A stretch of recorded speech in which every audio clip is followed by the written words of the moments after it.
Halo teman-teman, hindarilah judi dan semua bentuk judi termasuk judi online, sebab judi hanya akan membawa sengsara dan derita. Jika kalian melihat komentar spam bot seperti ini, mohon bantuannya untuk melaporkan komentar ini dengan cara seperti ini.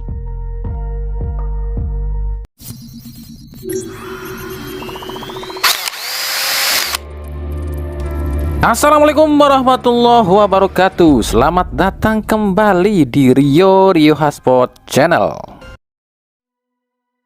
Patrick SpongeBob udah out ya, beserta seluruh jajaran staf pelatihnya yang dibilang si Asroda katanya tim kepelatihan terbaik. Ada pantes aja PSSI jalan di tempat. Wong isinya orang-orang kayak gini bilang Patrick CS ini kepelatihan terbaik. Lah berarti nih orang seleranya rendah banget ya. Nah lalu kira-kira siapa nih pengganti Patrick SpongeBob? Nah itu kita nantikan aja nanti ya. Tapi sebelum kita bahas itu, mungkin gini loh, pernah nggak di pikiran kalian berpikir bahwa seorang Erick Thohir ini adalah penguasa PSSI? Pasti mikirnya kayak gitu kan? Tapi coba deh kalian perhatikan. Ketika Eto ini tuh sebenarnya kayak apa ya? Kayak disetir loh. Kita kasih contoh soal formasi 4 back sejajar. Emang Eto tahu apa soal 4 back sejajar? Emang dia tahu soal formasi pemain? Bukankah yang awalnya yang nyuruh Patrick Kluivert ya pakai 4 back sejajar itu orang yang satu ini? Coba deh dengerin ucapan si botak yang satu ini nih. Patrick harus berani melakukan ini. Kalau dia nggak main dengan 4 back, gue kecewa. Serius, gue kecewa kalau dia nggak berani untuk main 4 back. Nah artinya usulan 4 back sejajar ini itu kan usulannya nih orang kan, terus ngomongnya ke ketumnya yang nyampein seolah-olah supaya apa ya, kelihatan tahu deh soal formasi bola ketumnya. Ya ketum tahu apa sih soal formasi bola kecuali ini orang yang manas-manasin. Lalu soal apa ya? Soal AFF deh, katanya ini PSSI akan pakai full pemain diaspora di AFF kali ini ya. Tujuannya demi juara AFF katanya. Padahal kan kita tahu lah, Erick Thohir kan pernah bilang AFF itu bukanlah prioritas. Kalau nggak percaya dengerin dulu deh ucapan Erick Thohir yang kita pernah sama-sama denger deh. AFF berarti target sampingan ya? Ya kembali ini yang saya tawarkan kepada nanti Liga Exco stakeholder gitu. Jangan debat kusir di udara yang justru membingungkan persiapan semua gitu. Ya kalau saya mungkin saya udah pernah tawarkan. Ya SEA Games kita fokus, Asian Games kita kirim tim muda, ya.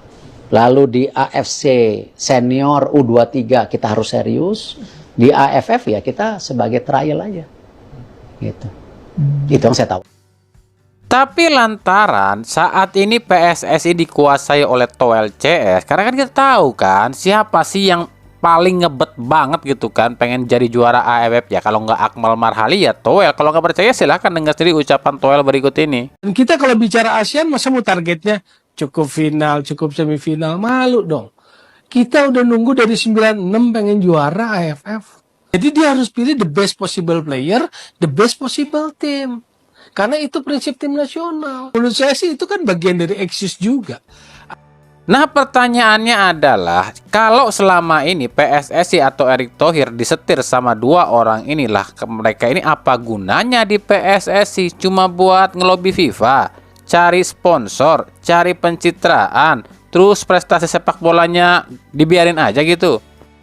Kalau PSSI dikuasai atau dikendalikan oleh dua orang ini ada dua kemungkinan nih. Orang-orang di dalam PSSI sekarang berarti payah semua, atau memang dua orang ini punya rahasia nih yang dipegang mereka sehingga mereka bisa mengendalikan orang-orang di PSSI.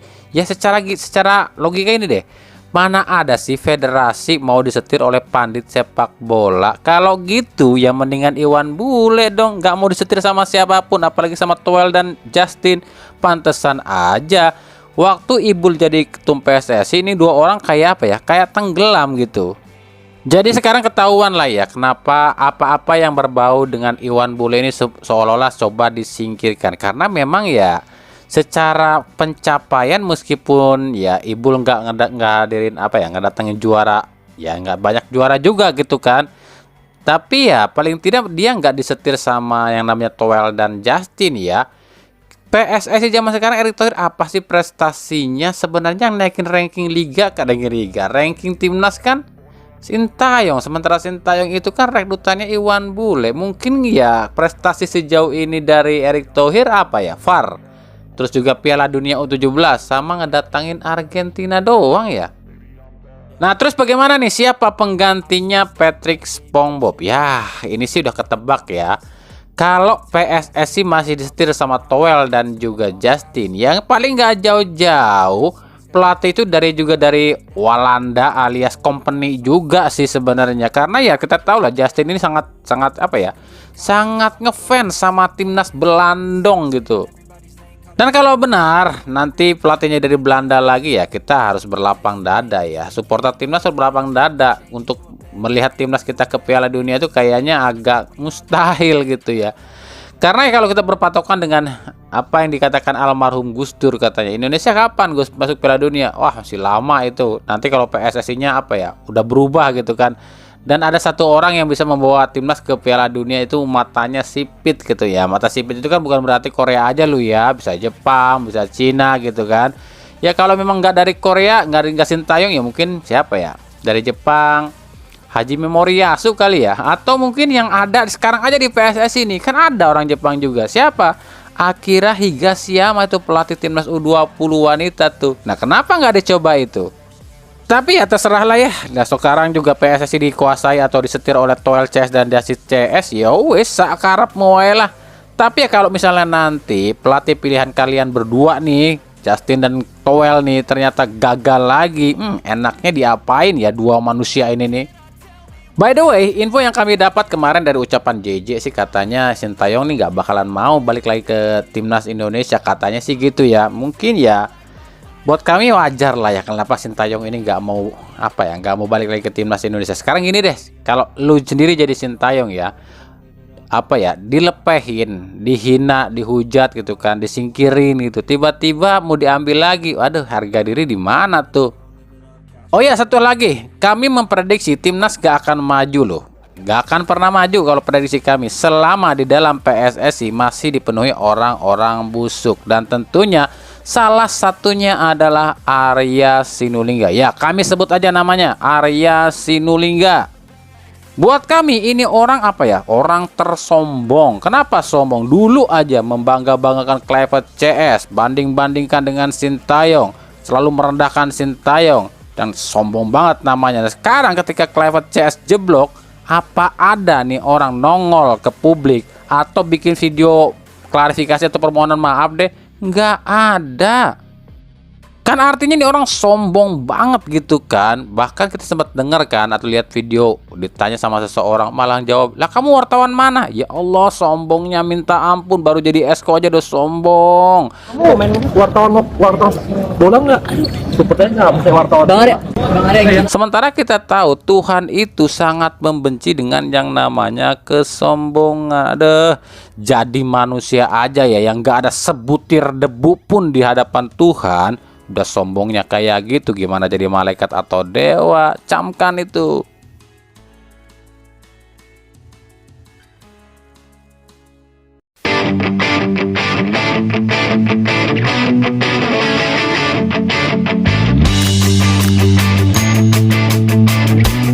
Regulasi kan udah pasti ya, pasal 5 ayat 7 itu tidak ada larangan untuk tulis supporter. Kemudian ada pasal 5 ayat 8, 9, 10, 11 itu ada upaya-upaya untuk pencegahannya. Tapi kan coba tolong ditanya sama Komdis gitu kan. Kalau di undang-undang itu kan dia pasal 54 sama 55 ya. Supporter itu 55, ada spektator penonton 54. Kalau nonton tidak pakai atribut, jadi tidak menyanyikan dia sebagai penonton, fans bukan supporter. Saya kira sah-sah saja. Tapi kalau datang dengan atribut, dengan yel-yel apa segala macam, itu kan kalau di undang-undang masuknya pasal 55. Itu kan tidak diperbolehkan juga di regulasi. Ya harus bisa dipilah mana supporter, mana yang spekulator atau fan. Paham gak kalian nih di sini? PT Liga alias LIB itu kan sebenarnya nggak pernah ngelarang, dari dulu juga nggak pernah ngelarang dengan yang namanya supporter away loh ya, asal sesuai aturan, nggak pakai atribut klub, nggak pakai yel-yel, dan juga tertib dan teratur, kan sama aja dengan penonton biasa. Tapi permasalahannya bukan ada di LIB atau PT Liganya, ada di Komdisnya. Lah terus Komdis dapat laporan dari mana kalau di sebuah pertandingan ada supporter away? Ya dari match komisioner lah. Match komisioner yang ngawasin, yang ngelaporin ke Komdis. Nah, match komisionernya orang mana? Orang PSSI lah. Komdisnya orang PSSI, match komisionernya orang PSSI. Jadi di sini udah tahu dong siapa mafianya. Match komisioner ketika di lapangan ngelihat ada supporter, wah itu kok di antara baju hitam ada baju biru nih, itu pasti pendukung Persib nih. Ini kan laga-laga away-nya Persib nih, udah kita laporin aja ke Komdis PSSI. Kan gitu. Cuma gara-gara baju biru disangkanya supporter Persib, sementara baju biru banyak, bukannya baju Persib aja loh. Bagaimana dengan supporter-supporter lain? Giliran ada penonton di tribun di antara pakai baju hitam ada baju merah, wah supporternya Bali, wah supporternya PSM gitu. Ya inilah kebobrokan orang-orang dalam PSSI itu sendiri. Lah terus buat yang nanya kemarin, kenapa bang itu laga PSBS lawan Persib kok digelar tanpa supporter atau tanpa penonton? Ya ini balik lagi lah, gara-gara ada oknum, katanya oknum nih. Ya kata buat kami bukan oknum sih, ini apa ya, perusuh lah, perusuh yang nyusup waktu PSIM lawan Persib, yang akhirnya dia manas-manasin, ngompor-ngomporin supporternya PSIM. Akhirnya terjadi keributan lah dengan supporter Persib. Padahal awalnya supporter PSIM dan supporter Persib kan akur-akur aja. Tapi karena ada ya, Bang Pit inilah yang menyusup nih ke dalam supporternya PSIM, ya akhirnya ya dipecah belah lah sama orang ini. Ada. Ya kita doain aja, kita sebagai supporter yang waras kita doain aja orang-orang kayak gini cepat disadarkan sama Tuhan. Karena apa? Ketika mereka semakin merendahkan, semakin membuat provokasi, semakin menyudutkan, semakin apa ya, mengejek-ejek supporter lain atau klub lain, itu artinya mereka tengah merendahkan klub mereka sendiri. Wajar, berarti kalau klub mereka selama ini nggak juara-juara bukan karena masalah performa timnya atau apanya, ya karena ulah supporternya sendiri yang menghujat ataupun menghina klub lain. Akhirnya klub lain yang dihina derajatnya lebih tinggi, klub dia sendiri derajatnya makin rendah. Tapi kan orang-orang kayak gini boro-boro inget yang namanya Tuhan. Wong kerjaannya apa? Mabok, ya kan? Minum, nyimeng, dugem, dan lain-lain.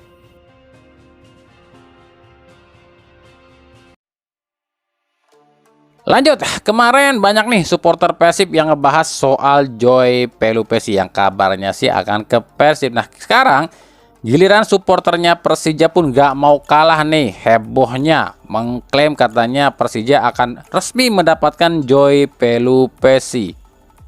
Bahkan ada yang bilang Joy Pelupesi bersama beberapa pemain diaspora lain udah hampir 100% jadi katanya, termasuk Ivar Jenner juga katanya akan jadi ke Persija. Wadidaw, udah berani 100% aja nih.